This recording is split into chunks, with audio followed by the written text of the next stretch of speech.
Pai querido que estás nos céus, estamos aqui na Tua presença em busca da Tua bênção. A bênção maior depois de Jesus Cristo é o Espírito Santo.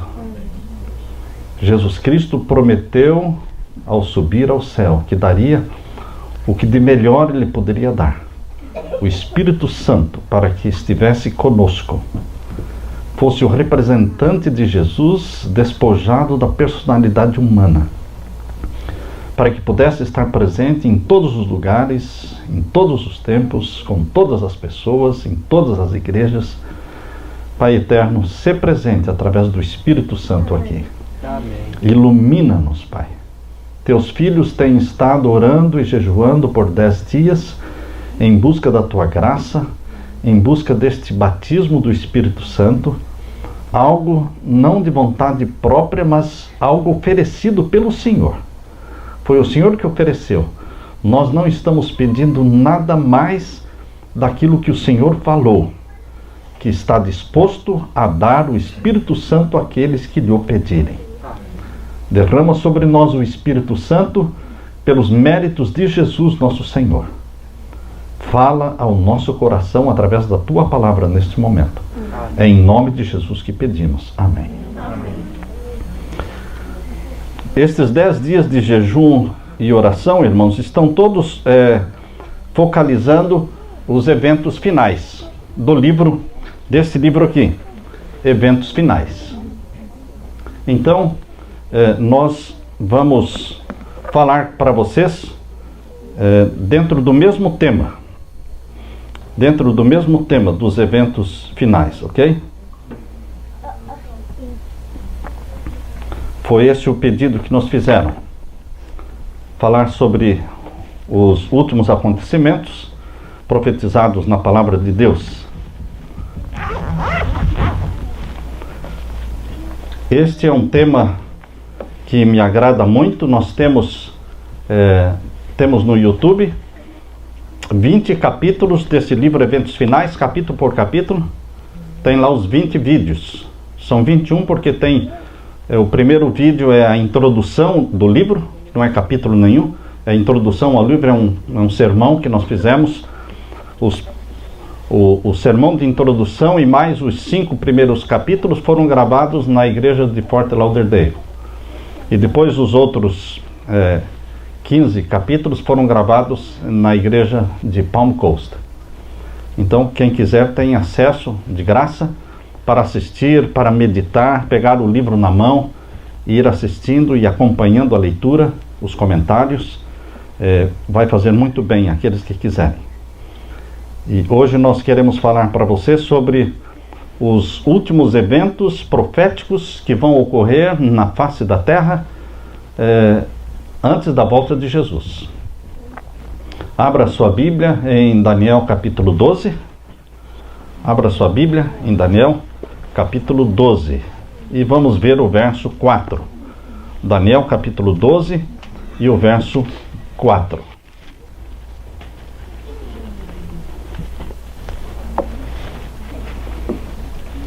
Aqui nós lemos: E tu, Daniel, fecha estas palavras e sela este livro, até ao fim do tempo.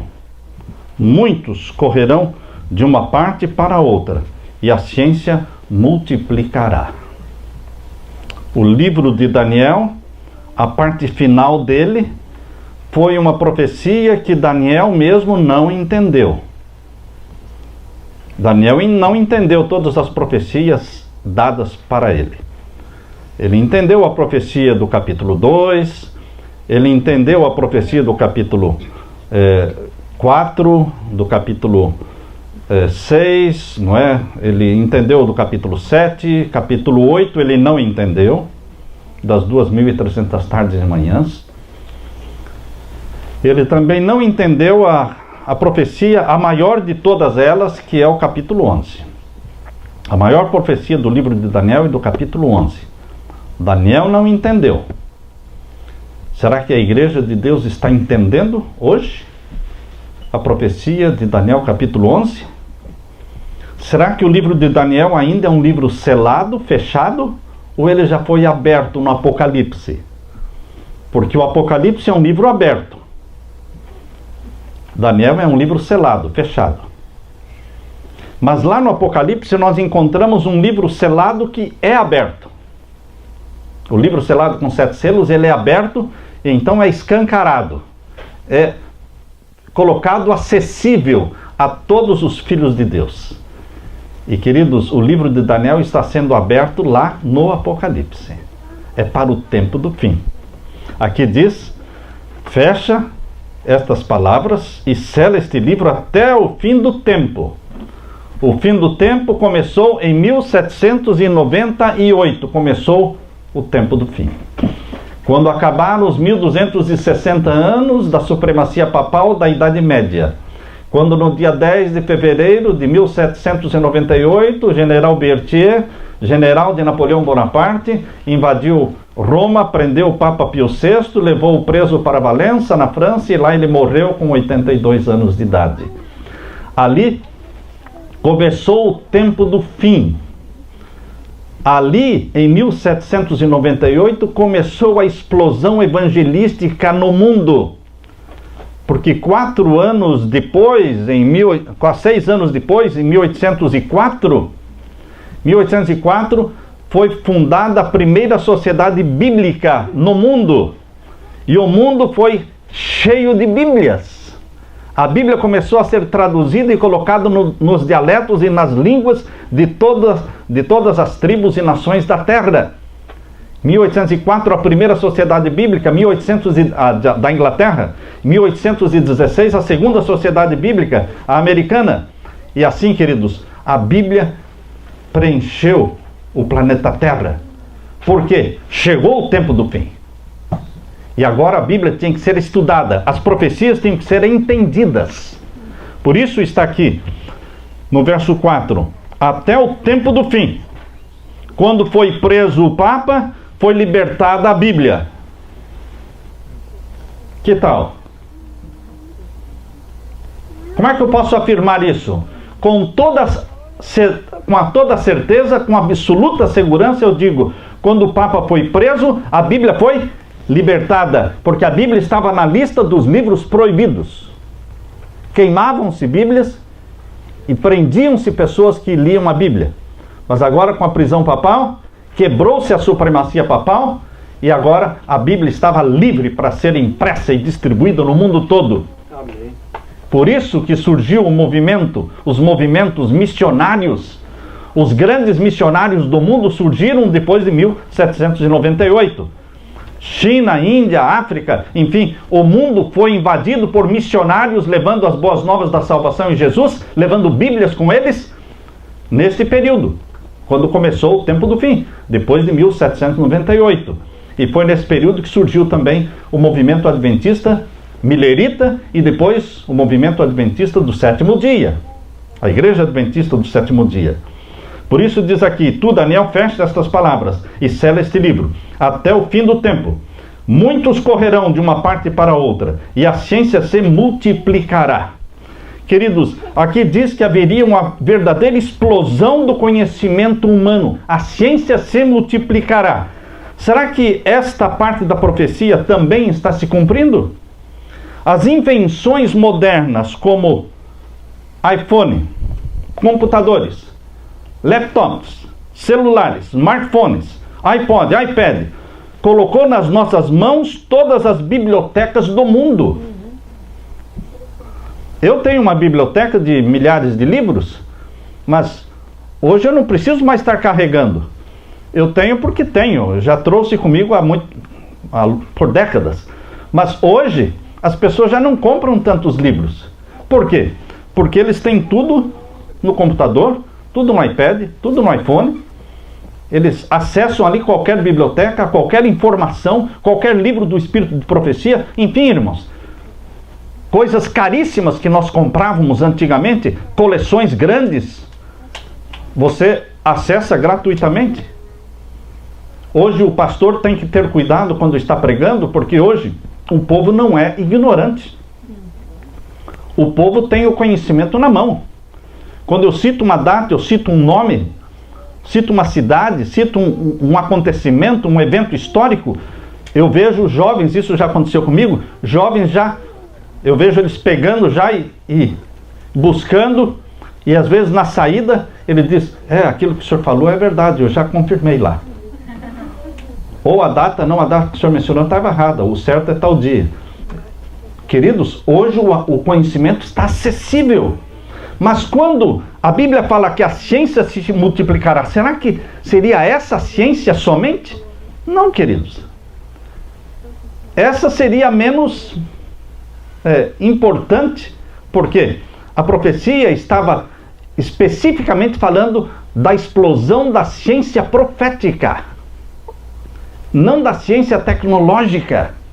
A Bíblia em todos os lugares, e a profecia começou a ser entendida.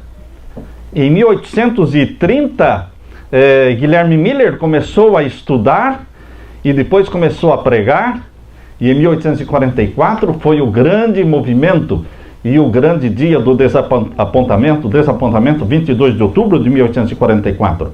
Hoje nós estamos há 219 anos vivendo no tempo do fim. Já é hora de acabar o tempo do fim. Já estamos há 219 anos no tempo do fim. 2017 menos 1798 são 219 anos. Por isso é hora de chegar ao fim. Tá certo? Em Daniel capítulo 12, verso 1 em diante, abra sua Bíblia e vamos ler. O capítulo 12, o verso 1 em diante. Naquele tempo se levantará Miguel. No tempo do fim se levantará Miguel.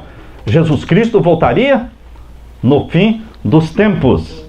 Naquele tempo se levantará Miguel. Mas a vinda de Miguel, a volta de Jesus, não aconteceria sem que primeiro acontecesse o quê? Naquele tempo se levantará Miguel, o grande príncipe, que se levanta pelos filhos do teu povo, e haverá um tempo de angústia qual nunca houve. Desde que houve nação até aquele tempo, mas naquele tempo livrar-se-á o teu povo, todo aquele que se achar escrito no livro. A Bíblia está profetizando que no tempo do fim haveria uma angústia qual nunca houve e jamais haverá. Essa angústia é a angústia que vai iniciar com o decreto dominical. Quando o domingo for aprovado como um dia de guarda, um dia sagrado mundialmente. O sábado espúrio. Esta semana eu estava lendo sobre um congresso que terá lá na Inglaterra, e o título, o lema do congresso é Um Sábado para a Terra e para os Pobres. Vai ser agora em abril. Um sábado para a terra e para os pobres. Queridos, sobre o que o Papa vai falar? Sábado para a terra.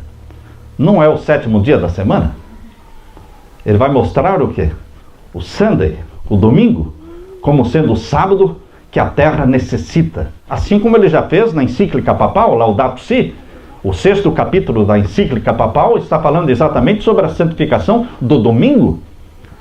A encíclica papal fala de 5 capítulos sobre a ecologia, o ambiente, meio ambiente, mas o 6º capítulo fala da santidade do domingo, o dia ecológico. Queridos, nós estamos à beira do início da angústia qual nunca houve, que vai começar exatamente com a aprovação do decreto dominical. E o verso 2, o que vai acontecer nesse tempo, além da angústia? Verso 2. E muitos dos que dormem no pó da terra ressuscitarão, uns para a vida eterna e outros para a vergonha e desprezo eterno. Nesse período de angústia haverá também uma ressurreição. Uma ressurreição de salvos, uma ressurreição de perdidos, uma ressurreição de bons, santos filhos de Deus e de ímpios também, porque aqui diz muitos dos que dormem do pó da terra. Aqui não está falando da ressurreição geral dos salvos ou da ressurreição geral dos perdidos, está falando de alguns, muitos, não todos, muitos dos que dormem no pó da terra ressuscitarão, uns para a vida eterna e outros para a vergonha e desprezo eterno. Esta é a ressurreição especial, que inclui salvos, os salvos de 1844 para frente. Ellen White não fala de 1844 para frente. A frase que ela usa é: todos os que morreram na fé da mensagem do terceiro anjo. Essa é a frase usada pela serva de Deus. Todos os que morreram na fé da mensagem do terceiro anjo serão ressuscitados, glorificados, para ouvir o concerto de paz que Deus fará com o seu povo. Ressuscitarão glorificados. Todos os que morreram na fé da mensagem do terceiro anjo, desde que as 3 mensagens angélicas começaram a ser pregadas, é o tempo da mensagem, das mensagens angélicas. A terceira mensagem angélica, ela é citada como sendo o clímax das 3 mensagens. Quando fala a terceira mensagem angélica, muitas vezes está se referindo às 3 mensagens angélicas, não somente a última. Haverá uma ressurreição, então. Nós vamos falar mais sobre isto. E no verso 3, irmãos, verso 3: os entendidos, pois, resplandecerão com o resplendor do firmamento. Quem são os entendidos aqui em Daniel capítulo 12? Aqueles que são entendidos na profecia. Aqueles que são entendidos na ciência da salvação, na ciência da profecia. Esses são os entendidos. E estes é que resplandecerão como o resplendor do firmamento. E os que a muitos ensinam a justiça, os que pregam a palavra de Deus, os que ensinam a palavra de Deus, os que a muitos ensinam a justiça, refulgirão. Quem tem importância no céu, quem brilha no céu, não é quem brilha na terra. Os perseguidos na terra brilham no céu. Cristo foi perseguido na terra, os apóstolos foram perseguidos, foram martirizados. Queridos, não tem como ser famoso aqui no quintal de Satanás, que é o planeta Terra, o príncipe deste mundo é Satanás, ser famoso aqui, ser famoso no céu? Não, não é bem assim. Para ser famoso na terra tem que dobrar os joelhos a Baal. Mas os perseguidos na terra, eles são exaltados no céu. Por isso diz aqui que Deus tem um grupo de pessoas que ensinam a justiça, e eles refulgirão como as estrelas, sempre e eternamente. Eles têm o valor real para Deus. Podem ser perseguidos aqui. E o verso 4, então, nós já lemos tudo. Daniel fecha estas palavras e sela este livro. Nos eventos finais, queridos, proféticos, existe um link entre Daniel capítulo 11, verso 45. Abra sua Bíblia aí em Daniel capítulo 11, verso 45. Vamos ver agora o link que existe com Apocalipse 17, verso 16. Primeiro vamos ler então Daniel 11, 45. Nós vamos fazer vários links de Daniel com Apocalipse. Por quê? Porque Daniel e Apocalipse, na realidade, eles são um livro só. Não devem ser estudados como 2 livros, mas como um só livro, porque eles estão falando dos mesmos assuntos. Um é a profecia selada, fechada, o outro é a profecia aberta. Nós temos que entender estudando os 2. Vamos ver os links. Leia agora o verso 45 do capítulo 11. E armará as tendas do seu palácio, entre o mar grande e o monte santo e glorioso. Mas virá o seu fim, e não haverá quem o socorra. Quem armará as tendas do seu palácio? Entre o mar grande, que é o mar Mediterrâneo, e o monte santo, que é o monte Moriá. É o monte onde estava construído o templo de Salomão, e agora hoje existe lá a mesquita azul, mesquita maometana, está lá.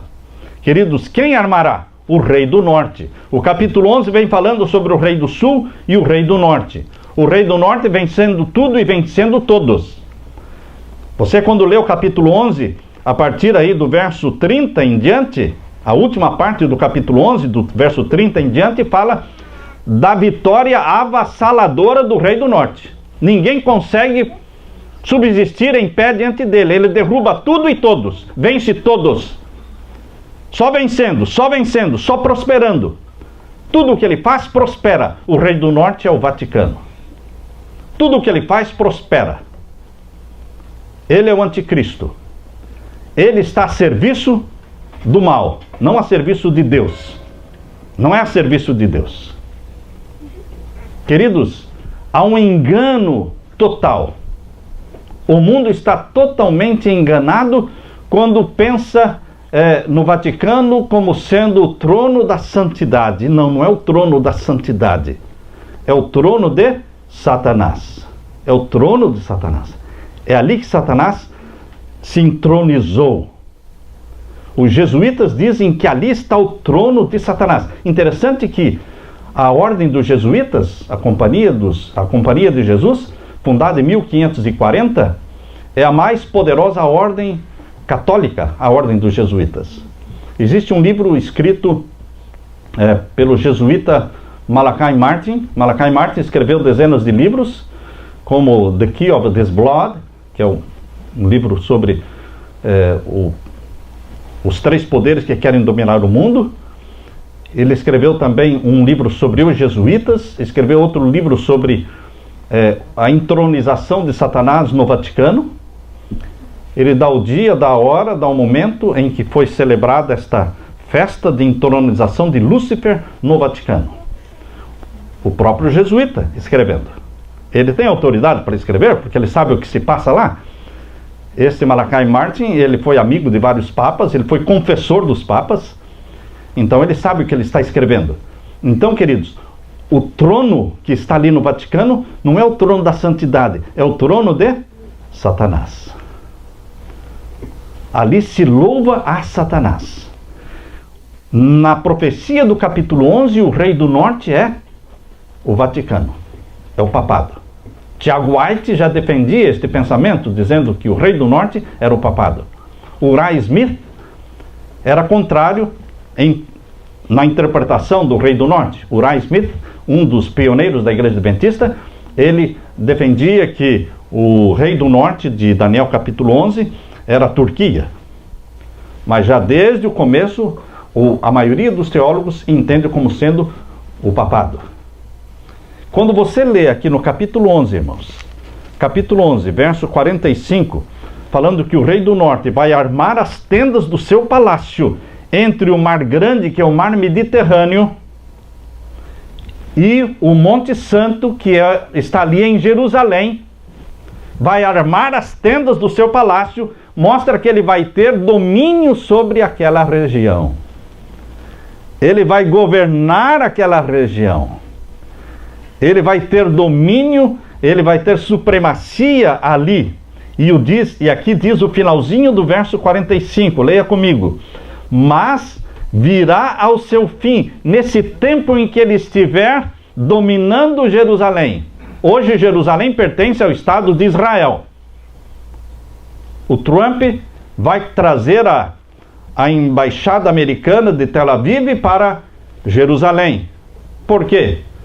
Porque diferente de Barack Obama, que acreditava que Jerusalém deveria pertencer aos dois países, não é? Criar o Estado palestino e dividir Jerusalém, metade para Israel, metade para os palestinos. O Trump é diferente, ele pensa diferente. Jerusalém é de Israel e that's it. É isso, ponto final. Não tem conversa. E para provar isso, ele vai colocar a embaixada americana em Israel, mostrando, não é a embaixada americana de Israel, vai colocar em Jerusalém.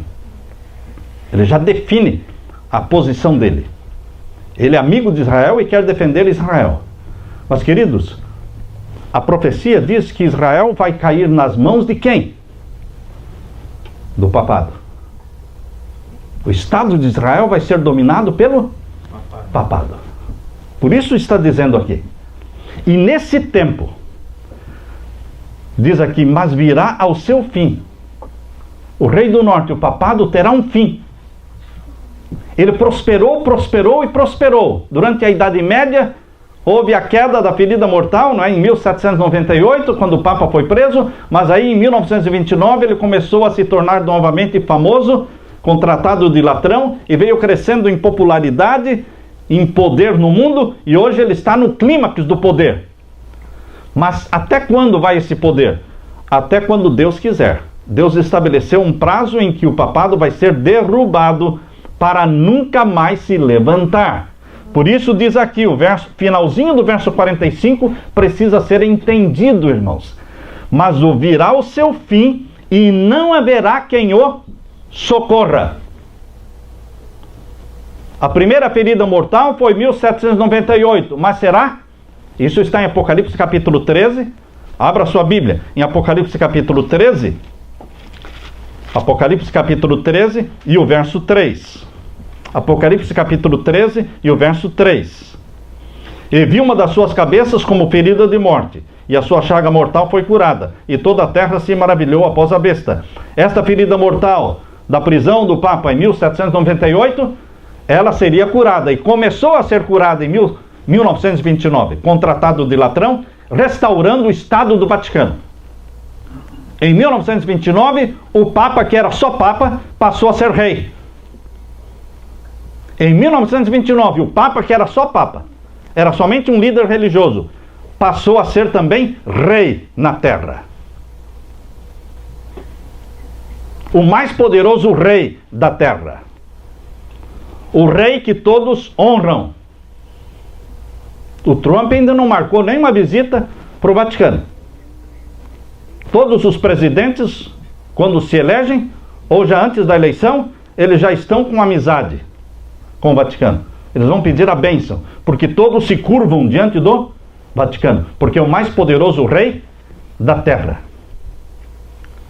Mas o rei dos reis é Jesus. Amém. Ele é o Todo-Poderoso. Amém. E sabem, queridos, aqui diz em Apocalipse 13, verso 3, que esta ferida mortal seria curada.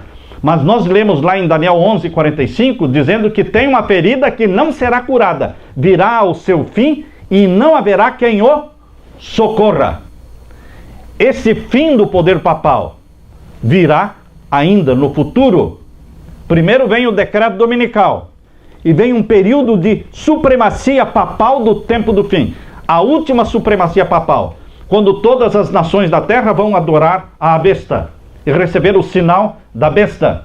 Todos aqueles que não têm os seus nomes no livro da vida. Isso é o que está aqui em Apocalipse 13 e o verso 8. Capítulo 13, verso 8. E adoraram-na todos os que habitam sobre a terra, esses cujos nomes não estão escritos no livro da vida do Cordeiro. Todos os que não têm o nome no livro da vida do Cordeiro adoram o poder papal. Aceitam a santidade do domingo, como se fosse o selo de Deus. Mas não, o selo do Deus vivo é o sábado, o sétimo dia da semana. Já desde o Jardim do Éden, o sábado bíblico, o sétimo dia da semana, é o dia, é o memorial da criação, é o selo do Deus vivo, é o sinal que Deus colocou entre ele e o seu povo. Ezequiel capítulo 12, não vamos ler para ocupar o tempo, mas a capítulo 20, não é? Verso 12 menciona que é o quê? É o sábado, Esse é o sinal do Deus vivo entre ele e o seu povo. O poder papal também tem um sinal que mostra a sua autoridade, seu domínio sobre todos aqueles que o aceitam e o adoram. E o sinal que ele colocou no lugar do sinal de Deus, em substituição ao sinal de Deus, foi o domingo. O sinal verdadeiro é um dia, o sábado. O sinal falso é um dia, o domingo. É exatamente o que está sendo proposto na encíclica papal. E é exatamente o que estará proposto agora nesse congresso na Inglaterra, um sábado para a terra, agora em abril.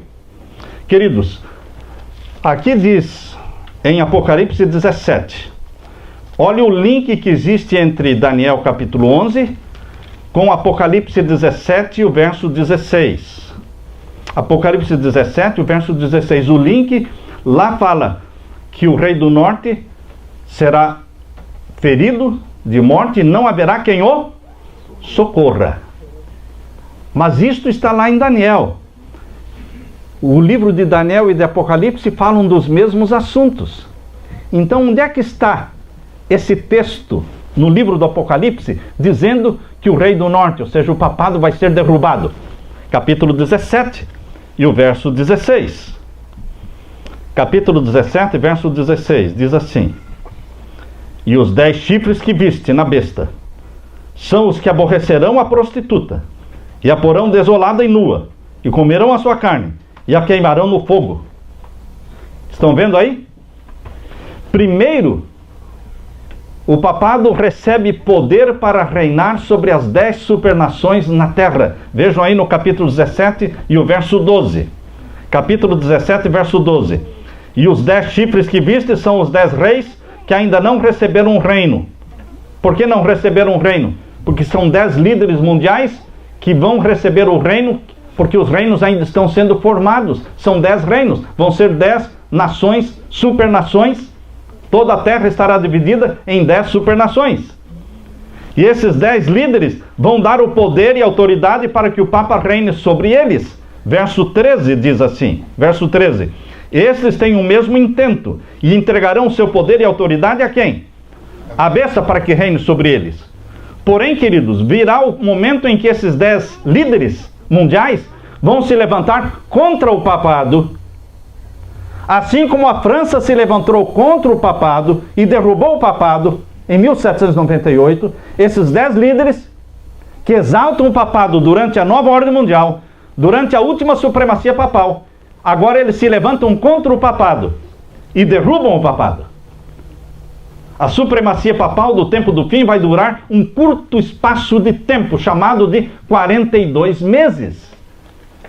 Aqui diz em Apocalipse 13, verso 5, irmãos. Abra sua Bíblia. Apocalipse 13 e o verso 5. Por quanto tempo vai durar esta última supremacia papal? Apocalipse 13, verso 5.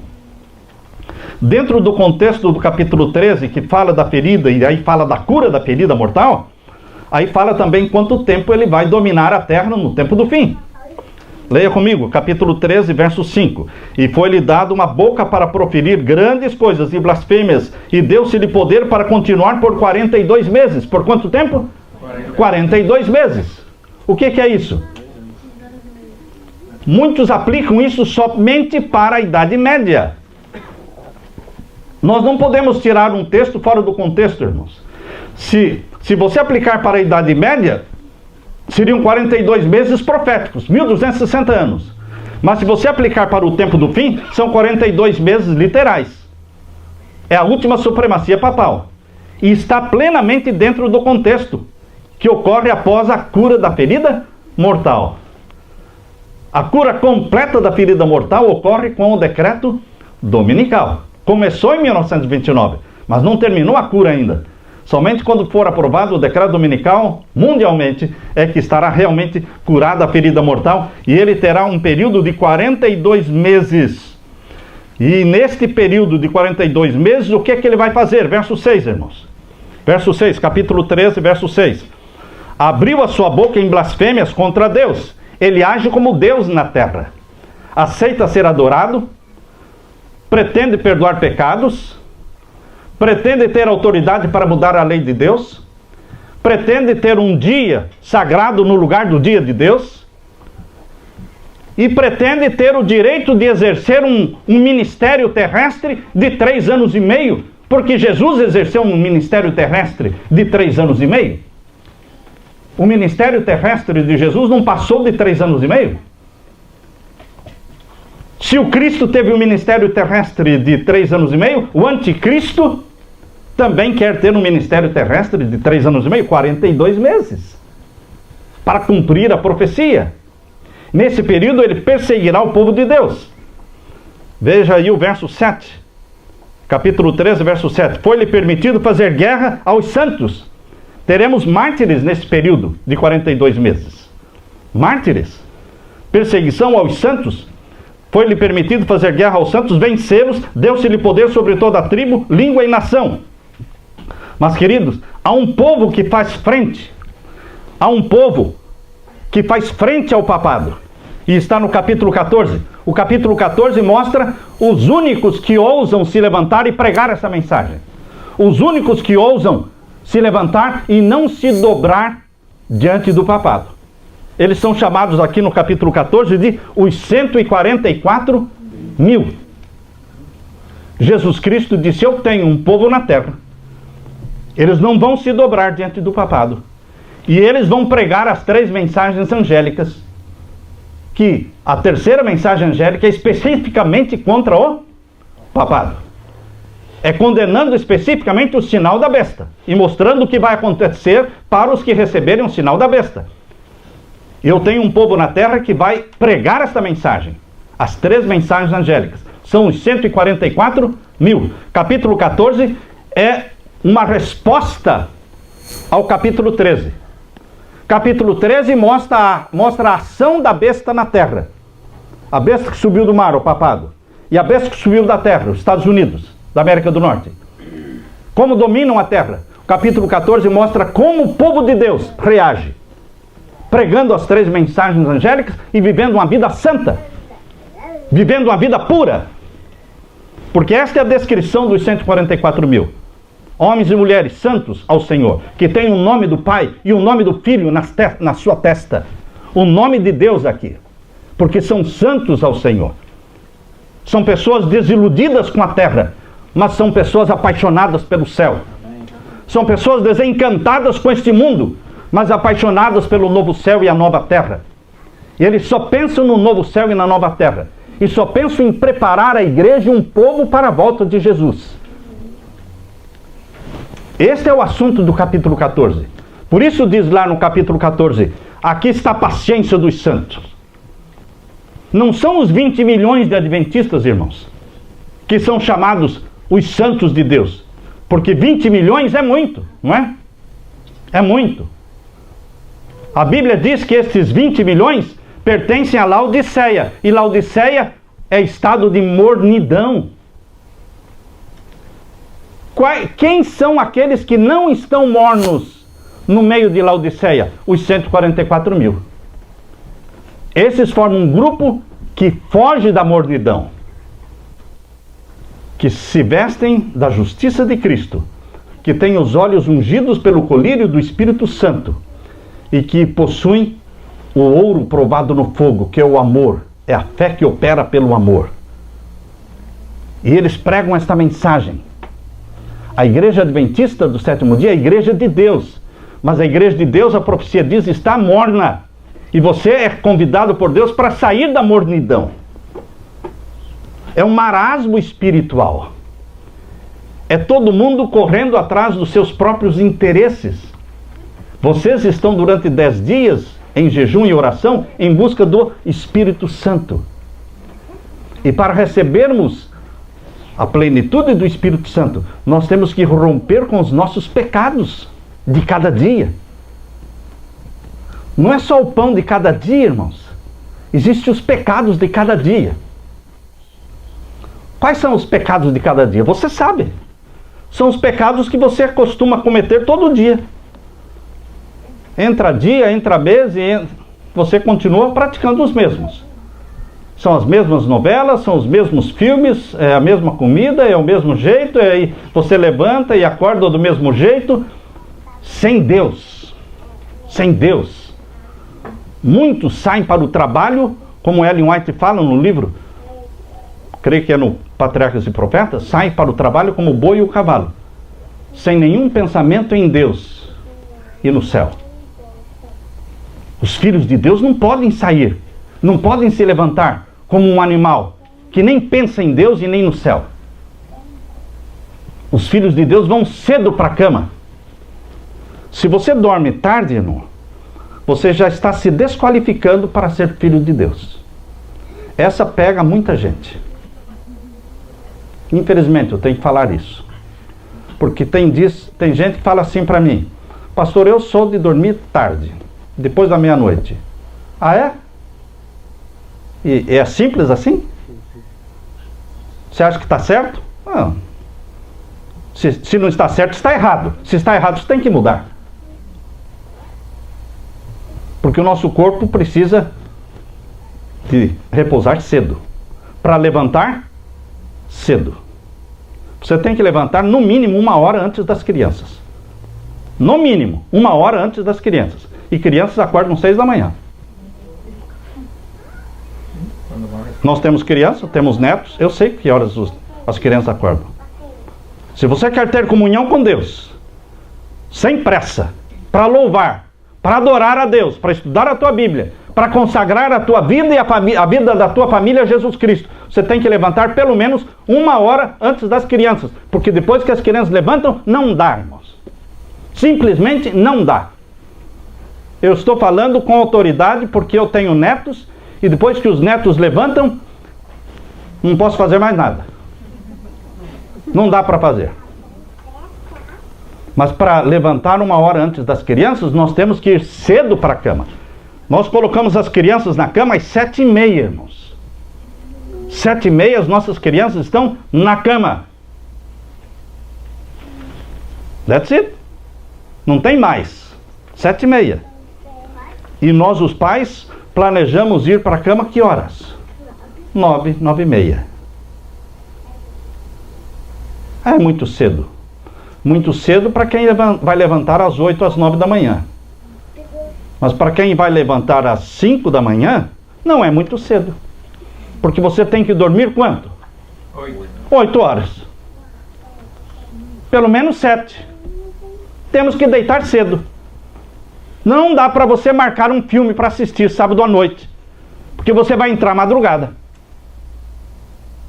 Queridos, o povo de Deus tem que fazer planos para ser santo. E os planos para sermos santos são planos que nós fazemos antecipados para andarmos na frente de Satanás. Nós não podemos deixar Satanás programar nossa vida, programar nossas horas, programar nossas noites. Não, nós é que programamos. Nós não vamos dormir com a mente cheia de coisas ruins, de coisas feias, de filmes de Hollywood, não, irmãos. Enquanto estamos dormindo, é o Espírito Santo que tem que estar trabalhando na nossa mente, não o espírito maligno. Quem vai trabalhar na sua mente quando você dorme? Ninguém. Como ninguém? Está por fora, meu irmão. Quando você está dormindo, alguém está trabalhando na sua mente. E quando você se levanta, ou você se levanta atrás de Satanás, ou na frente dele. Depende de quem trabalhou na sua mente enquanto você dormia. Vocês não falam para as crianças, ou é mentira isso? Vocês não falam para as crianças que a criança cresce quando dorme? É verdade ou é mentira? Verdade. E você? Quando é que você cresce? Quando dorme. Não é só a criança que cresce quando dorme. Você cresce no poder de Deus, você cresce na semelhança com Jesus quando você está dormindo. Mas como? Quando você foi dormir com a mente cheia do quê?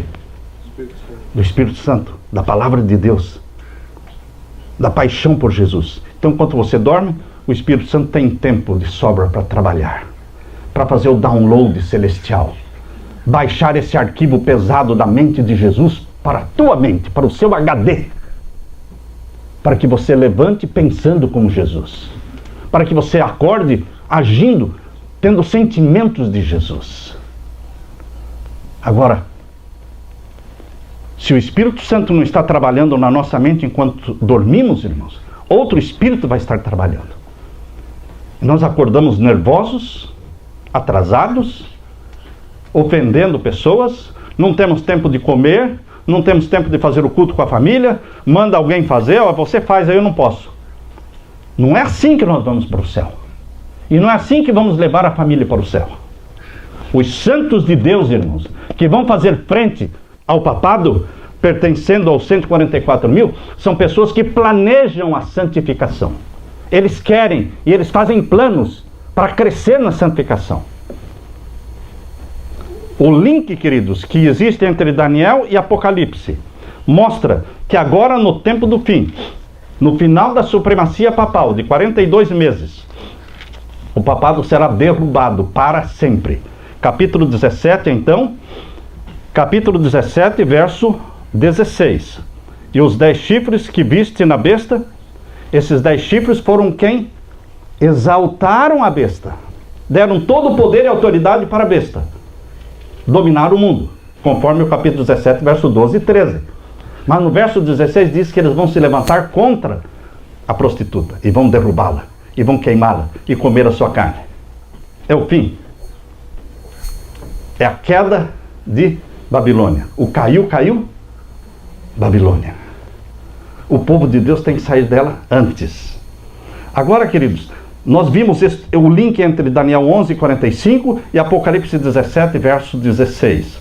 Nos eventos finais, existe um outro link entre Daniel capítulo 12, verso 1.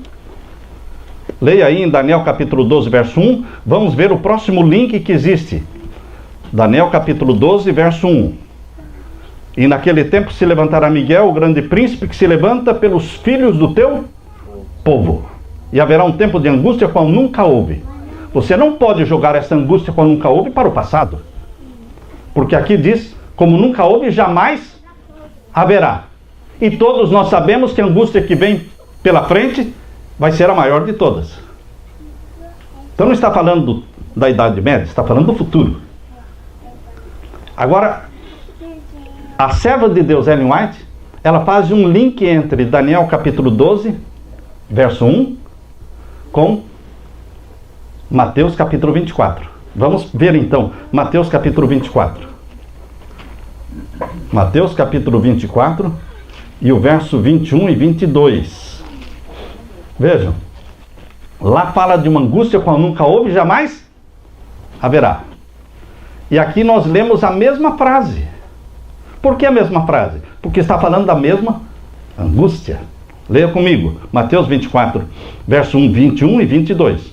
Porque haverá então grande aflição, como nunca houve. Está soando parecido com o que nós lemos lá? É a mesma coisa. É a mesma coisa. Lá está a profecia e aqui é Jesus que está falando. Lá é Daniel que está falando. Verso 21, não é? Porque haverá então grande aflição como nunca houve, desde o princípio do mundo até agora. Nem tampouco há de haver. Lá, como jamais, como nunca houve. E aqui diz, nem tampouco há de haver. Não é a mesma coisa? É a mesma coisa. E o que mais? Verso 22. E se aqueles dias não fossem abreviados, nenhuma carne se salvaria. Mas, por causa dos escolhidos, serão abreviados aqueles dias. Esta angústia do tempo do fim, irmãos, ela será abreviada. Porque se não for abreviada, ninguém aguenta. Ninguém suporta. A angústia da Idade Média durou 1260 anos. A angústia do tempo do fim, Deus está dizendo, vão ser só 3 anos e meio. 42 meses. Deus não deixa você assim, apavorado, sem saber se vão ser 10 anos, 20 anos. Não, irmão, nem 10, nem 20, nem 15, nem 8. Apocalipse 13, 5 diz que quando a ferida mortal for curada, o papado terá um domínio sobre a terra de 42 meses. Essa é uma profecia com dupla aplicação. Quando nós não aceitamos que existem profecias com dupla aplicação, nós não entendemos a profecia. Nós não entendemos. Existem 2, 3, 4, 5, 10, muitas profecias com dupla aplicação. Eu tenho um vídeo, um sermão no YouTube, que o título é Profecias com dupla aplicação. Ali eu vou citando uma dezena delas. Esta é uma delas. A supremacia papal é uma profecia com dupla aplicação. Foi de tempo profético na Idade Média, e agora no tempo do fim, tem que ser obrigatoriamente tempo literal. Se você achar que vai ser tempo profético, bom, o problema é seu. Você acha que vai ter mais de 1260 anos? Não, vão ser 1260 dias. O anticristo, ele anda tentando imitar Jesus, irmãos. Ele só não tem o caráter de Jesus. Ele tem o caráter de Satanás, o anticristo. Mas ele tenta fazer o que Jesus fazia, no sentido de ter um dia de guarda, ter uma lei chamada 10 mandamentos, só que no lugar do sábado colocou domingo, perdoar pecados como Jesus perdoava, aceita ser adorado como Jesus aceitava ser adorado, e quer ter um ministério na terra de 3 anos e meio. No livro O Evangelho de Patmos, é uma meditação matinal escrita por John Paulin, teólogo adventista. Ele é o diretor da Faculdade de Religião de Loma Linda, foi professor de Apocalipse na Andrews por muitos anos. E nessa meditação matinal, o Evangelho de Patmos, lá ele menciona sobre Apocalipse 13, verso 5, os 42 meses. Ele diz, assim como Cristo teve um ministério de 3 anos e meio, o anticristo também terá um ministério de 3 anos e meio. Eu creio nisso. Quem não crer, espere para ver. Espere para ver. por quanto tempo será a supremacia papal. Depois que for aprovado o decreto dominical. Isso é profecia, irmãos. Por que isso está aqui? Essa mania de nós jogarmos tudo que está no Apocalipse para o passado, irmão, não é para o passado. Profecia não é passado, profecia é futuro. Tem aplicação para o passado? Tem. Mas só para o passado? Não. Nós vamos ver outra profecia, queridos. Essa angústia, quando nunca houve, ela pertenceu à Idade Média, mas pertence mais prioritariamente para quando? Para o tempo do fim. E aqui diz que essa angústia será abreviada. Na Idade Média foram 1260 anos, no tempo do fim será de 1260 dias. Que beleza! Como é que Deus consegue abreviar o tempo, irmãos? Como é que Deus consegue abreviar o tempo? Do mesmo jeito que ele alongou o tempo. Deus tem um método para alongar o tempo e tem um método bíblico para abreviar o tempo. E ele diz, olha, na profecia, quando eu quero alongar o tempo, um dia vale um ano. Alongou o tempo. 2.300 dias valem 2.300 anos. Alongou o tempo. Agora, no tempo do fim, uma angústia qual nunca houve, o tempo vai ser abreviado, não alongado. Abreviará o tempo por amor aos escolhidos. Qual o sistema que Deus vai usar? O mesmo. Vai pegar o tempo profético e abreviar para tempo literal. Pega 1260 anos e abrevia para 1260 dias. 42 meses. Simples assim. Biblicamente, simples assim. Como é que nós vamos refutar algo que está escrito na Bíblia? É o sistema usado por Deus para alongar o tempo e para abreviar o tempo. E fala 42 meses. Depois que a ferida mortal for curada. Neste tempo, queridos, neste tempo haverá o domínio papal, mas ele será derrubado. Os eventos finais da profecia bíblica, irmãos, fala de uma outra profecia com dupla aplicação. Chama-se abominação desoladora. Quanta discussão, quantas argumentações em torno da abominação desoladora. Você acredite no que você quiser. Eu vou falar para você aquilo que Deus me ajudou a entender. Muitos acreditam que a abominação desoladora de Daniel, abra sua Bíblia em Daniel, capítulo 12. Tudo o que está em Daniel capítulo 12, irmãos, é sumamente importante e sumamente escatológico. Não queira jogar Daniel 12 para o passado. É loucura. É loucura. Você chega no clímax do livro de Daniel, que é a volta de Jesus, que é Miguel se levantando para libertar o seu povo, e agora você quer pegar um verso do capítulo 12 e jogar para o passado?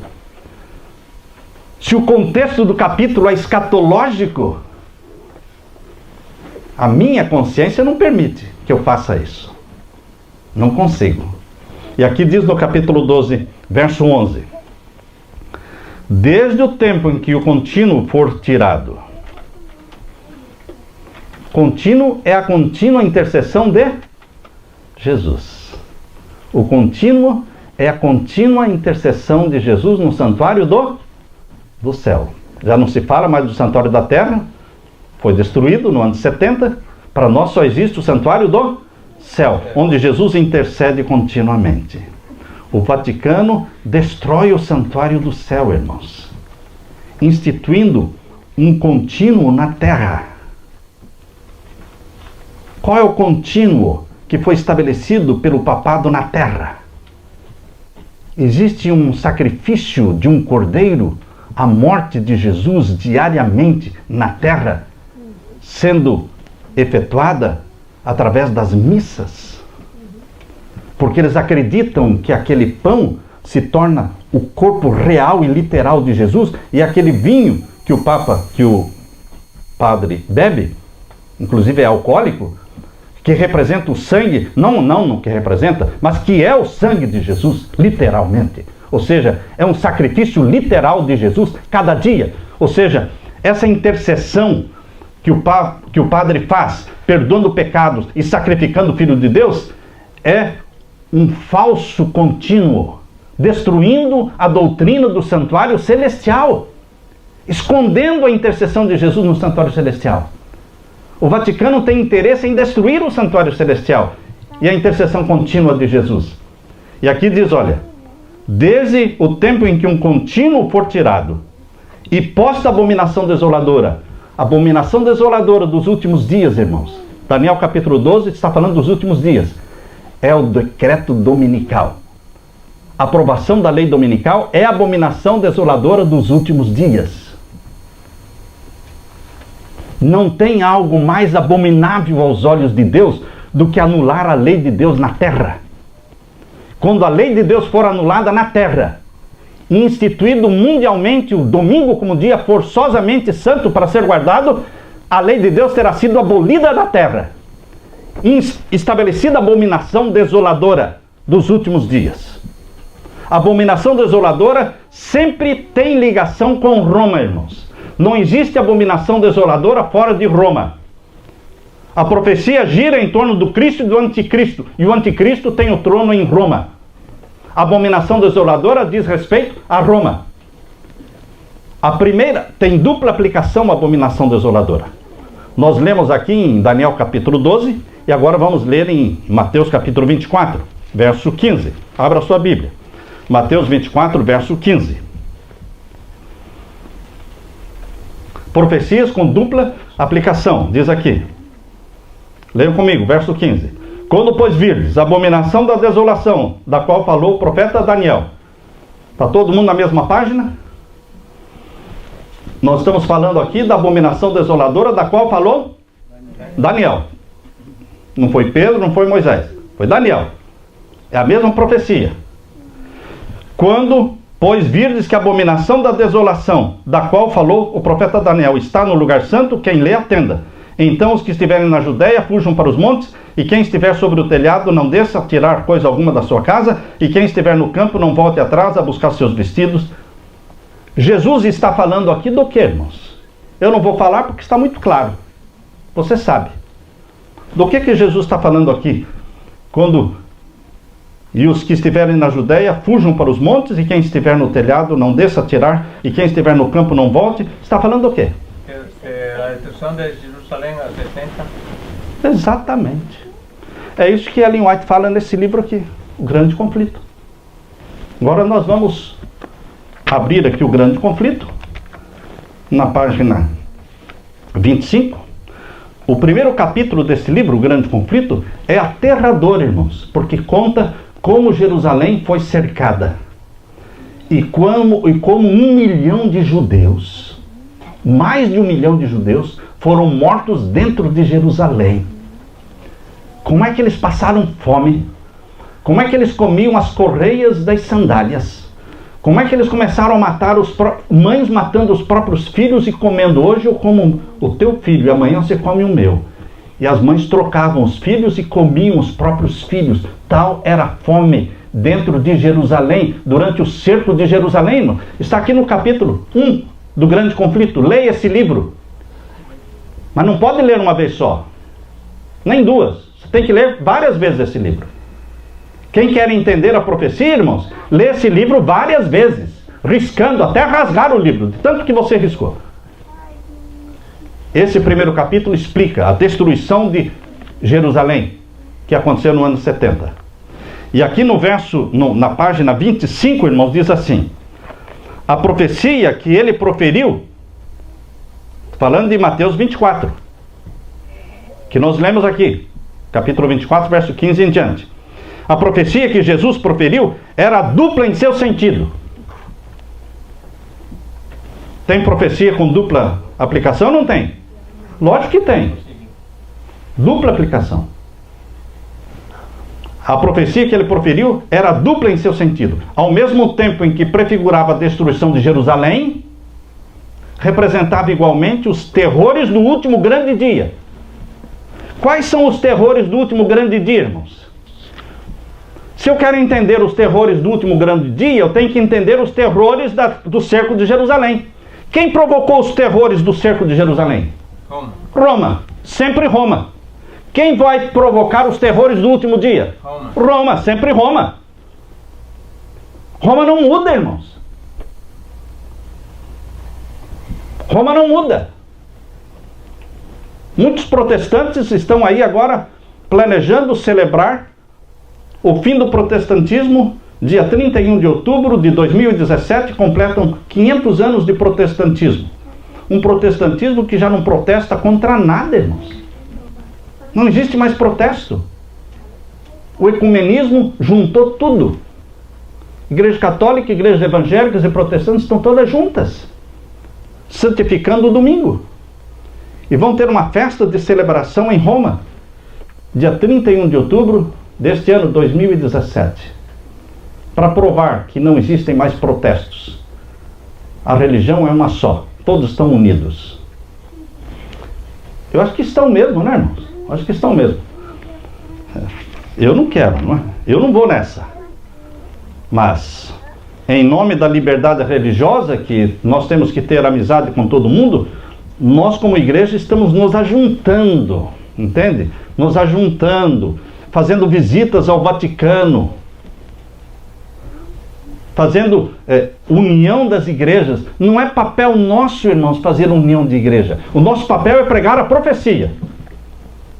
Profecia. Não tem como se unir e pregar a profecia. Ou você prega a profecia ou você se une. Das duas, uma. Não tem que fazer as duas coisas. Não tem como. Porque as 3 mensagens angélicas nos separam como um grupo isolado no mundo, irmãos. Se eu pudesse fugir disso, eu fugia. Se eu pudesse ficar sem pregar as 3 mensagens angélicas, irmãos, para mim seria melhor. Eu teria mais amigos.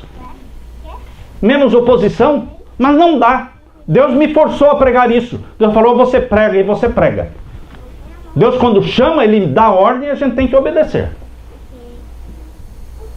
Não estamos aqui para fazer a nossa vontade, mas a vontade de Deus. E a mensagem adventista das 3 mensagens angélicas é uma mensagem impopular, que deixa a igreja adventista como uma igreja isolada, sozinha no mundo. Como o povo de Israel era sozinho no passado, irmão. Porque nós estamos levantando a bandeira de Emanuel. A bandeira dos que guardam os mandamentos de Deus. E tem a fé de Jesus. Não tem muitos levantando essa bandeira. Eu quero ler para vocês o que está na página 26 deste livro, irmãos. Eu não costumo trazer o livro, porque tenho tudo escrito aqui no iPad. Mas eu trouxe o livro porque parece que impõe mais credibilidade quando a gente está lendo aqui. Porque se a pessoa falar, não está escrito, você mostra. Está aqui, ó. Página 26 diz assim: quando os estandartes idolátricos dos romanos fossem arvorados em terra santa, a qual se estendia por alguns estádios fora dos muros da cidade, então os seguidores de Cristo deveriam achar segurança na fuga. Quando os cristãos vissem os estandartes idolátricos romanos sendo fincados fora de Jerusalém, cercando Jerusalém. Quando Roma cercou Jerusalém, eles fincaram ao redor de Jerusalém o estandarte idolátrico romano, que era a bandeira de Roma. Jesus falou, quando vocês virem, vocês fujam. Como fugir se estamos cercados? Mas Jesus já sabia que o cerco seria retirado. Levou décadas, irmãos, para eu entender por que o cerco foi retirado. Nero morreu. E Vespasiano, pai de Tito, que estava cercando Jerusalém, Vespasiano mandou um recado para o filho, dizendo, filho, preciso do exército aqui em Roma. E você está com o exército aí. Nero morreu. E agora tem muita gente querendo ser imperador. E eu preciso do exército. Ele retirou o cerco. E começou a voltar para Roma. Para ajudar o pai a ser imperador. Naquele tempo tudo demorava meses e meses, né, irmãos? Meses e meses. Mas, logo ele recebeu um outro enviado que veio com a mensagem dizendo, o Vespasiano pai falando para o filho Tito: não precisa vir mais, já estou como imperador de Roma, pode voltar para Jerusalém e cercar Jerusalém de novo. Nesse tempo em que ele retirou o cerco, até ele voltar e cercar de novo, os cristãos o quê? Fugiram, irmãos. E os judeus que não eram cristãos fugiram dos campos para dentro da cidade de Jerusalém. O contrário dos cristãos. Por isso tinha tanta gente dentro da cidade de Jerusalém, mais de 1 milhão. Porque todo mundo que estava fora veio para dentro da cidade. E os cristãos que estavam dentro de Jerusalém fugiram. Por isso não morreu nenhum cristão. E morreram mais de 1 milhão de judeus. Porque aí o segundo cerco veio e destruiu tudo. Os estandartes idolátricos romanos cercou Jerusalém. Os estandartes idolátricos romanos vai cercar o povo de Deus de novo no tempo do fim, irmãos. Qual é a bandeira papal hoje, irmãos? Qual é a bandeira de Roma que mostra o poder de Roma sobre o mundo? O domingo. A guerra entre 2 dias, sábado e domingo. O sábado é a bandeira de Emanuel. E o domingo é a bandeira papal. E o mundo, o povo de Deus, vai ser cercado pelo estandarte idolátrico romano no tempo do fim. E quando nós vemos esse estandarte idolátrico romano, através do decreto dominical, Deus diz: é hora de fugir. É a última chance para fugir, irmãos. O ideal é você fugir das cidades antes de ver os estandartes idolátricos romanos. Mas se você não fugiu antes, a última oportunidade será quando sair o decreto dominical. Porque tem gente que só está esperando para fugir na última hora. Eu já fugi da cidade, irmãos. Eu já estou morando numa chácara. Você tem que ter o seu poço com a sua água. Você tem que aprender a sobreviver sem comprar nada no mercado. Porque não vai poder comprar nada. Você vai ter que ter fruta, você vai ter que ter comida, você vai ter que plantar, você tem que saber viver da terra. Queridos, quem estiver vivendo na cidade vai sofrer. E vai sofrer. E muito, irmãos. E muito. Mas não é somente o povo de Deus que vai sofrer. A população toda vai sofrer. Porque os mercados vão se esvaziar. Vai ser um tempo difícil para todos. Não é só para os cristãos que guardam os mandamentos. Inicialmente, vai pegar todo mundo. Inicialmente. Aqui diz agora na página 36, irmãos. Agora na página 36 desse livro. Eu quero ler para vocês. Leio aqui. A profecia do Salvador, relativa aos juízos que deveriam cair sobre Jerusalém, há de ter outro cumprimento. Dupla aplicação, do qual aquela terrível desolação não foi senão tênue sombra. Não dá nem para comparar aquele sofrimento com o sofrimento que vem agora no tempo do fim. Vai ser muito maior agora. Na sorte da cidade escolhida, podemos contemplar a condenação de um mundo que rejeitou a misericórdia de Deus e calcou a pés a sua lei. Assim como Jesus preveniu seus discípulos quanto à destruição de Jerusalém, dando-lhes um sinal da ruína que se aproximava para que pudessem escapar, também advertiu o mundo quanto ao dia da destruição final, e lhes deu sinais da sua aproximação, para que todos os que queiram possam fugir da ira vindoura. Declara Jesus: e haverá sinais no sol, na lua, nas estrelas, e angústia entre as nações. Os que contemplam estes prenúncios da sua vinda devem saber que está próximo às portas. Queridos, esta profecia da abominação desoladora se cumpriu no tempo do cerco de Jerusalém, que Roma cercou Jerusalém, e vai se cumprir de novo quando Roma vai cercar o povo de Deus de novo, com o decreto dominical. Está claro isso? Agora, onde é que entra o Clóvis aqui? Onde entra o Clóvis? Não entra, irmão. Não existe o Clóvis na história da abominação desoladora. A maioria dos teólogos aplica a abominação desoladora para Clóvis. O diabo quer que você acredite que a abominação desoladora é o Clóvis. Essa interpretação, pastor, oficial. Oficial. Essa interpretação oficial. Infelizmente. Que Clóvis, quando se converteu em 490, eles falam que ele se converteu em 508, mas é outro engano, não foi 508. O comentário bíblico do Adventista diz que Clóvis se converteu ao Vaticano em 496. Não foi 508. Eles dizem que a conversão de Clóvis para o Vaticano foi abominação desoladora. Não, irmãos. Jesus disse que a abominação desoladora tem duas aplicações. Não 3 nem 4, 2. Uma se aplica a Roma cercando Jerusalém, outra se aplica a Roma cercando o povo de Deus no tempo do fim. Ponto final, irmãos. Por que inventarmos a história do Clóvis? Nem a Bíblia, nem Jesus, nem o Espírito de Profecia aplica a abominação desoladora para quem? Para Clóvis. Está claro isso, irmãos? A abominação desoladora do tempo do fim é o decreto dominical. Agora, queridos, os eventos finais, eles têm um outro link entre Daniel 12, 1, o levantar de Miguel. Leia aqui em Daniel capítulo 12, verso 1. Daniel capítulo 12, verso 1. Naquele tempo se levantará Miguel. Só essa frase agora, do verso 1. Isso tem um link com Apocalipse 8. Quando é que Miguel se levanta? Ellen White fala claramente que Miguel se levanta para fechar a porta da graça. Ela é clara quando fala, creio que é no livro Primeiros Escritos, que ele se levanta para fechar a porta da graça. Ela usa Daniel capítulo 12, verso 1, naquele tempo se levantará Miguel, ela usa esse texto para falar do fechamento da porta da graça. Olha, isso tem um link, irmãos, com Apocalipse capítulo 8. Abra sua Bíblia agora, em Apocalipse capítulo 8.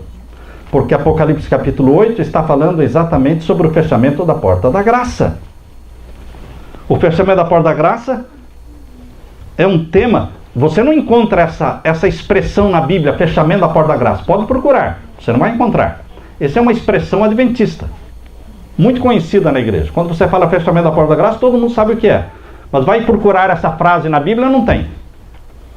É a mesma coisa, quando você fala decreto dominical, vai procurar na Bíblia, não tem. Isso é uma expressão adventista, expressão decreto dominical.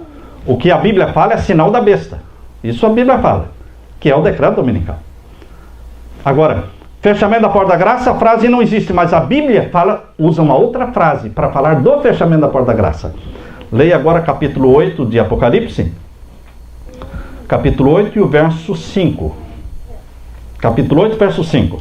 E o anjo tomou um incensário, e o encheu do fogo do altar, e o lançou sobre a terra. E houve depois vozes e trovões e relâmpagos e terremotos.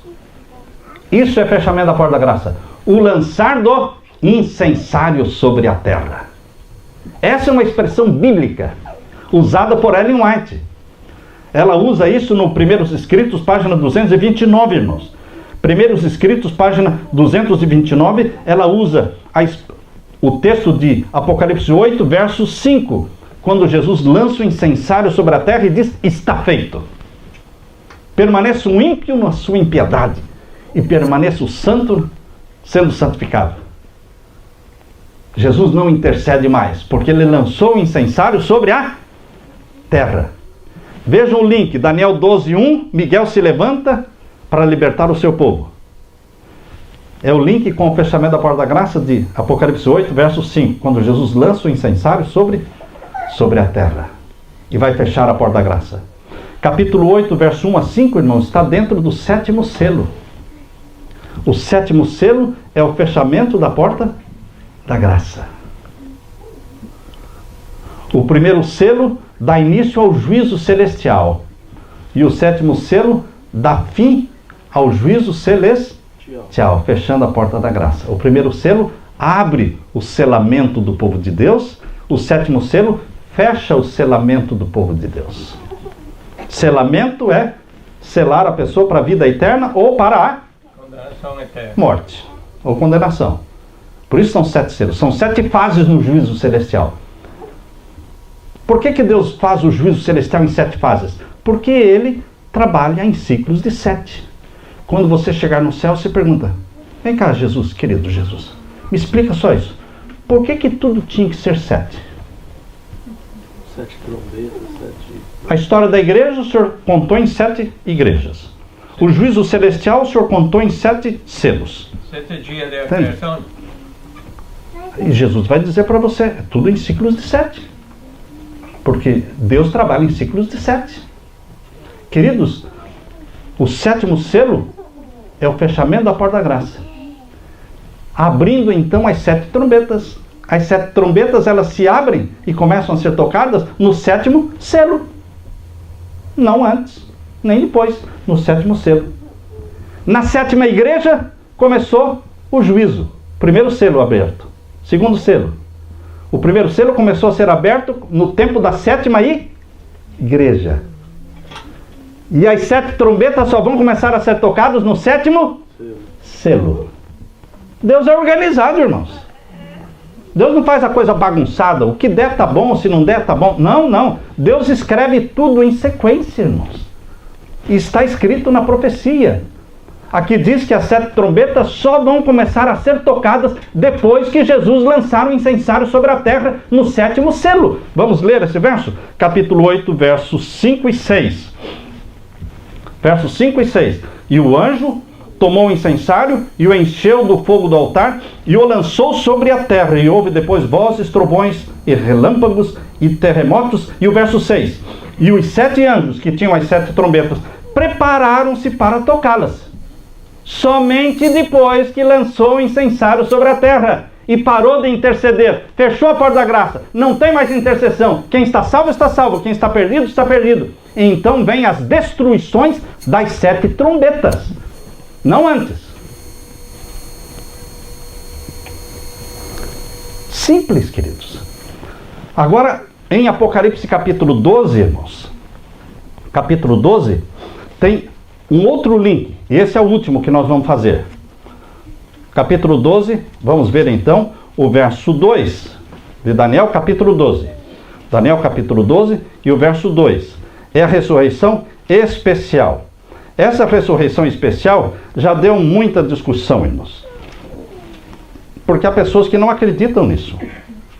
Pessoas que não acreditam que vai ter uma ressurreição antes da volta de Jesus.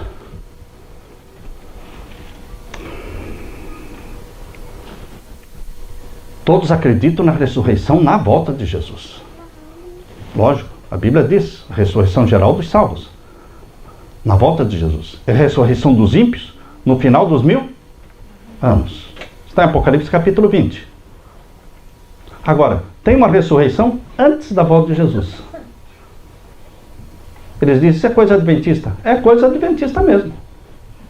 Só a igreja adventista prega isso. E nem todos os adventistas.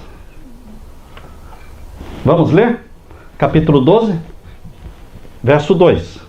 Muitos dos que... de Daniel 12. E muitos dos que dormem no pó da terra ressuscitarão, uns para a vida eterna e outros para vergonha e desprezo eterno. Que ressurreição é essa? Se você abrir o livro aqui, o grande conflito, vamos ver aqui, e ler o que ela fala sobre esta ressurreição, vamos ver aqui no capítulo 40. No capítulo 40, que fala sobre esta ressurreição, irmãos. Eu trouxe o livro para ler para vocês. Está aqui. Neste livro aqui, que é o livro completo, tem outra coisa, né, irmãos? Esse é o completo. Se eu estou falando que esse é o completo, é porque tem outros que não são completos. Tem o condensado. Quando é que Deus deu uma revelação para a igreja condensar e tirar fora algumas coisas que Deus, o Espírito Santo, inspirou Ellen White a escrever? Eu não sei quando é que foi dada essa visão. Mas eu prefiro o livro completo. Entende? Livro completo. Porque no livro condensado, muitas coisas que foram tiradas dali são coisas importantes. Vejam aqui na página 637 do capítulo 40 deste livro. O livramento dos justos. Aqui na página 637 diz: abrem-se sepulturas, e muitos dos que dormem no pó da terra ressuscitarão, uns para a vida eterna e outros para a vergonha e desprezo eterno. Daniel 12, verso 2. Exatamente o texto que nós lemos. Está falando da ressurreição na volta de Jesus? Não, não. É só você ler. Eu já li dezenas de vezes, irmão. Eu não estou exagerando, eu já li dezenas de vezes isso aqui. Eu não quero enganar ninguém. Porque se eu enganar alguém, eu mesmo me perco. Por que eu quero me perder? Ellen White está falando aqui, irmãos, e Deus revelou para ela que existe uma ressurreição especial antes da volta de Jesus. E agora eu vou completar a leitura. Todos os que morreram na fé da mensagem do terceiro anjo. Quem? Todos os que morreram na fé da mensagem do terceiro anjo. Eu entendo que são aqueles que morreram de 1844 para cá. Ou seja, o povo que prega as mensagens angélicas, que guarda os mandamentos de Deus, tem a fé em Jesus, que morreu sonhando em assistir a volta de Jesus e morreu sem ver a volta de Jesus. Jesus diz: calma, você vai ressuscitar e vai assistir a volta de Jesus. Você não sonhava assistir a volta de Jesus? Pois você vai assistir, porque eu vou te ressuscitar antes. E você ressuscitado, vai ser ressuscitado glorificado. E você vai ser um conforto e um alento para os perseguidos irmãozinhos teus, que estão sentenciados à morte, estão sofrendo, passando por uma angústia chamada angústia de Jacó, e você vai poder consolá-los. Como aqueles que ressuscitaram com Jesus, na ressurreição de Jesus, consolaram os discípulos decepcionados. Lembram-se? Aquela multidão que ressuscitou com Jesus e entraram na cidade santa e consolaram os discípulos, dizendo: nós ressuscitamos com ele. Alegraram o coração dos discípulos que estavam tristes. Assim, os que ressuscitarão nessa ressurreição especial, eles serão conforto e alento para os sentenciados à morte, irmãos. Porque o povo de Deus na terra vai estar debaixo de um decreto de morte. Já não é o decreto dominical, irmãos. Agora já é o decreto de morte, para matar os que guardam o sábado, o dia do Senhor. Mas esses ressuscitados, glorificados, eles dizem: fica calmo, tranquilo. Eu já ressuscitei glorificado e eu vou assistir junto com vocês o quê? Eu vou assistir a volta de Jesus. Mas antes da volta de Jesus, nós vamos assistir mais duas coisas, irmãos. Deus encenou assim como se... Irmãos, não é só Hollywood que faz filme, não. Deus faz também coisas assim e vai transformar o céu numa tela panorâmica.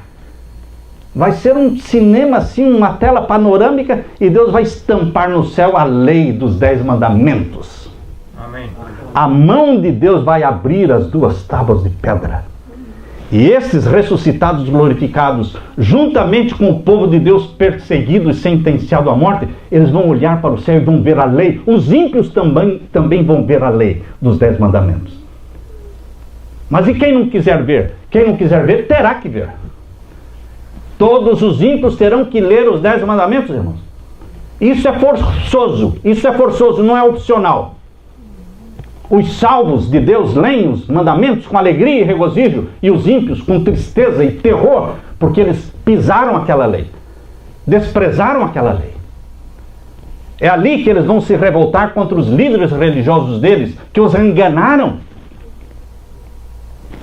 Por isso diz aqui, irmãos, estou lendo: todos os que morreram na fé da mensagem do terceiro anjo saem do túmulo glorificados, não mais morte. Ainda não foram para o céu, não. Ressuscitam glorificados, estão esperando a volta de Jesus. Para que eles ressuscitam glorificados? Aqui diz: para ouvirem o concerto de paz estabelecido por Deus com os que guardaram a sua lei. Deus é fiel, irmãos. Você guardou a lei dele, você está protegido por ele. Você tem tudo com ele. Ele tem um lugar especial para você. Você não sabe o carinho que Deus tem para com aqueles que o honram e guardam a sua lei. Ele tem um carinho muito especial. Existem muitos hinos do Quarteto Arautos do Rei. Muitos, dezenas deles. Mas existe um hino que eu não canso de ouvir. É um hino que está lá naquele CD, Aqui é o Seu Lugar, o título do CD. Mas não é essa música que é o seu lugar, é só o título do CD. Naquele CD tem um hino que diz a lei de Deus. Fala sobre a santa lei de Deus. É um hino gostoso de ouvir e fala: a tua lei é santa, justa e boa, porque tu és santo, justo, bom. Bem-aventurados os que guardam os mandamentos de Deus. É um hino que eu não canso de ouvir, porque fala do caráter santo de Deus e do caráter santo da lei de Deus. Por isso ele honra aqueles que o honram. Aqueles que me honrarem, eu os honrarei. Ele cumpre isso aí. Por isso diz aqui, irmãos, todos os que morreram na fé da mensagem do terceiro anjo saem do túmulo, glorificados, para ouvirem o concerto de paz, estabelecido por Deus com os que guardaram a sua lei. Parece tão simples, né, irmãos? Guardaram a sua lei. Isto custa sangue, irmãos. Guardar a lei de Deus custa sangue, perseguição, morte. Muitos morreram como mártires e agora são ressuscitados, glorificados, para verem aquela lei que eles guardaram no céu estampada. A lei de Deus vai ser exaltada, irmãos. Exaltada. Isso está em Apocalipse 11, 19. E os céus se abrem e é vista a arca do concerto. Apocalipse 11, 19, irmãos. É a sétima trombeta, irmãos. É na sétima trombeta que o céu se abre e a lei de Deus é estampada no céu. As coisas lindas acontecem, as coisas importantes acontecem sempre no sétimo, na sétima igreja, no sétimo selo, na sétima trombeta. Depois que essa lei aparece no céu estampada, irmãos, e Deus declara o seu pacto, o seu concerto de paz, aqui diz: os mesmos que o traspassaram. Agora já está falando dos ímpios. Os ímpios também ressuscitam. Muitos dos ímpios ressuscitam nessa ressurreição especial antes da volta de Jesus. Uau! Quem são estes ímpios que são tão privilegiados assim, que vão ressuscitar antes da volta de Jesus? Aqueles que Jesus falou: vocês vão assistir a minha volta. Vocês verão o Filho do Homem vindo nas nuvens. E o que o sumo sacerdote fez quando Jesus falou isso? Rasgou suas vestes. Blasfêmia. Vocês vão ver. Eles vão ver. Aqueles que crucificaram Jesus, aqueles que mataram Jesus, aqueles que colocaram coroa de espinho em Jesus, aqueles que bateram na face de Cristo, queridos, eles vão ressuscitar, eles vão ver quem foi aquele que eles crucificaram. Eles vão assistir à volta de Jesus em glória e majestade, como o Rei dos Reis. Amém. Por isso diz aqui: os mesmos que o traspassaram. Apocalipse 1, verso 7. Os que zombaram e escarneceram da agonia de Cristo, e os mais acérrimos inimigos de sua verdade e povo. Quem vai ressuscitar antes da volta de Jesus? Os mais acérrimos inimigos de Deus e da verdade. Um Stalin, um Hitler, não é? Pessoas que realmente perseguiram e mataram filhos de Deus. Eles vão ressuscitar para ver quem é o Rei dos Reis. Ressuscitam para contemplá-lo em sua glória e ver a honra conferida aos fiéis e obedientes. Isso, queridos, é na ressurreição especial. Isso vai acontecer, irmãos, no final dos 1290 dias aqui. Estão vendo Daniel capítulo 12, verso 11? No começo dos 1290 dias, Daniel capítulo 12, verso 11, é estabelecida a abominação desoladora, decreto dominical. Correm-se 1290 dias. Não é o 1260, irmão. 1260 é a supremacia papal.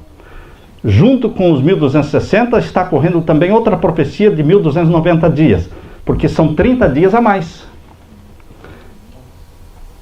O papado cai no final dos 1260 dias, 42 meses. 30 dias a mais, vem a ressurreição especial do povo de Deus, porque diz aqui, capítulo 12, verso 11, e desde o tempo em que o contínuo for tirado e posta a abominação desoladora, haverá 1290 dias. E o povo de Deus ressuscita glorificado. E agora o verso 12 diz assim, irmãos, bem-aventurado o que espera. Tem mais então? Tem mais sim. Bem-aventurado é o que espera e chega até 1335, ou seja, mais 45 dias. Depois que os salvos ressuscitam, glorificados, os que morreram na fé da mensagem do terceiro anjo, eles vivem mais 45 dias com quem? Com o povo perseguido de Deus na terra. E agora, os ressuscitados glorificados e o povo de Deus perseguido está sentenciado à morte. Agora, no final dos 1335 dias, eles ouvem, porque eles já viram a lei de Deus estampada no céu, não é? Que acontece na 7ª trombeta. Agora eles vão ver o quê? Eles vão ouvir o dia e a hora da volta de Jesus, irmãos. Mas da onde você tirou isso? Daqui, irmãos, daqui, Por isso, o livro Grande Conflito, ele é para ser lido e relido, porque está explicado isso aqui, irmãos. Veja aqui, na página, no mesmo capítulo 40, página 640. A voz de Deus é ouvida no céu, declarando o dia e a hora da vinda de Jesus, estabelecendo um concerto eterno com seu povo, semelhantes a estrondos do mais forte trovão. Suas palavras ecoam pela terra inteira. O Israel de Deus fica a ouvir, com o olhar fixo no alto. Tem o semblante iluminado com a sua glória, brilhante como o rosto de Moisés, quando desceu do Sinai. Os ímpios não podem olhar para eles. E quando se pronuncia a bênção sobre os que honraram a Deus, santificando o seu sábado, há uma grande aclamação de vitória. Só depois que Deus anuncia o dia e a hora da volta de Jesus, é que Deus revelou para Ellen White aqui na sequência, na página 640, aí vem na sequência. Surge logo no Oriente uma pequena nuvem negra. Aí é a volta de Jesus. Depois que nós soubermos o dia e a hora da volta de Jesus, aí vai acontecer a volta de Jesus. Nós vamos assistir. E aí terá a ressurreição geral dos salvos. De todos os salvos. Para sermos arrebatados para o céu. Aleluia, irmãos. Amém. Deus está planejando algo maravilhoso para você, irmãos. Nós temos que ser apaixonados por Jesus. Apaixonados pelo nosso Pai. E entender o carinho que Ele tem por nós. E as coisas preciosas que Ele está preparando para você. Que vão além do que você pode imaginar, porque aquilo que a mente não consegue imaginar, olho não viu, ouvido não ouviu, são as coisas que Deus está preparando para aqueles que o amam. Esperem só para ver a festa e a alegria e a explosão de regozijo e quanta coisa linda Deus está preparando para aqueles que o honram e que também serão honrados. Amém, irmãos? Amém. Que Deus derrame o Espírito Santo sobre vocês. Amém. Amém. Deus seja louvado.